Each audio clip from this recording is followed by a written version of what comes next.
Good afternoon. I think we are ready to start. It is a great pleasure.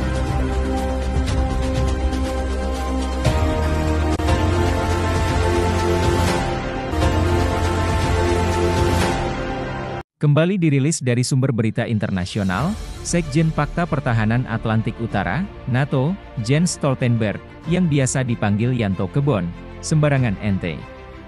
Ia mengungkapkan skenario perang antara Rusia dan Ukraina bakal berakhir, jika benar ini terjadi tentu uji pesta nuklir, berakhir juga bos, seperti cicilan Anda juga ikut berakhir.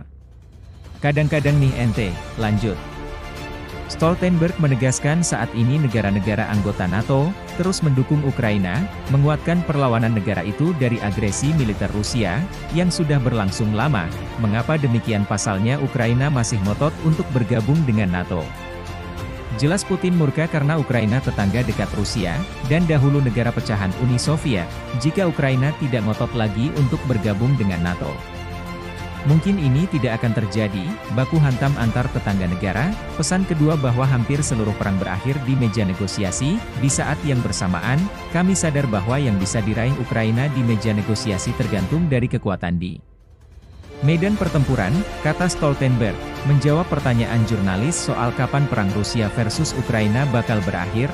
Seperti dikutip dari situs resmi NATO, dengan demikian, Stoltenberg melanjutkan, NATO akan terus membantu Ukraina menguatkan posisi mereka di medan pertempuran sehingga punya posisi tawar kuat di meja negosiasi. Jika strategi ini berhasil mungkin bisa saja, tapi jika gagal dan Bapak Putin mengeluarkan rudal nuklir jadi kusut bos, sudah tahu ente kan resiko perang nuklir semuanya. Tamat bos, lanjut kita gas lagi. Kami harus menguatkan posisi Ukraina di meja negosiasi, dengan terus memberikan bantuan militer, cara itu yang terus dilakukan sekutu-sekutu dari NATO, tutur Stoltenberg. Kenyataan di lapangan tidak semudah cocot Anda Stoltenberg. Kenyataannya Kiev makin porak-poranda dihujani rudal dari segala penjuru, hingga mengakibatkan jutaan rumah di Ukraina mengalami kegelapan bak di hutan, pasca diserang Rusia dengan rudal berkemampuan tinggi. Di sisi lain NATO mengatakan, semakin kuat Ukraina di medan tempur, semakin besar kemungkinan bagi kita mempunyai solusi untuk memastikan Ukraina menang, sebagai negara merdeka yang berdaulat di Eropa, tuturnya lagi, ente.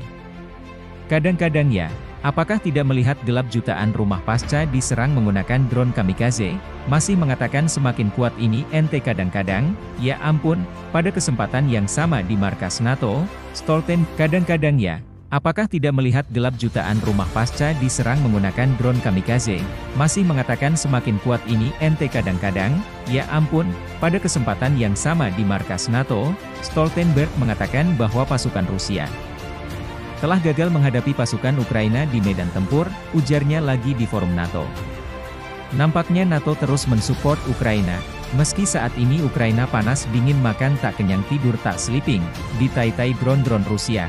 Presiden Vladimir Putin kalah di medan perang, dia merespon kekalahan dengan serangan yang lebih membabi buta di kota-kota Ukraina, kata Stoltenberg di markas NATO, Brussels.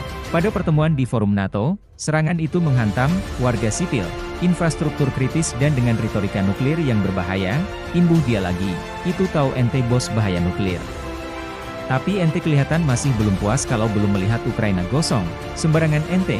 Stoltenberg menilai setiap pekan pasukan Ukraina semakin kuat dan dilengkapi peralatan yang lebih baik. Ia mengatakan keberhasilan Ukraina di medan perang memberi posisi tawar lebih kuat bagi Kiev dalam negosiasi apapun di masa depan. Bagaimana menurut kalian tentang berita dan video di atas? Silahkan komentar. Jangan lupa adu rudal kalian di warung oplosan Ciu Bakonang di Kiev. Terima kasih. Jangan lupa like and subscribe.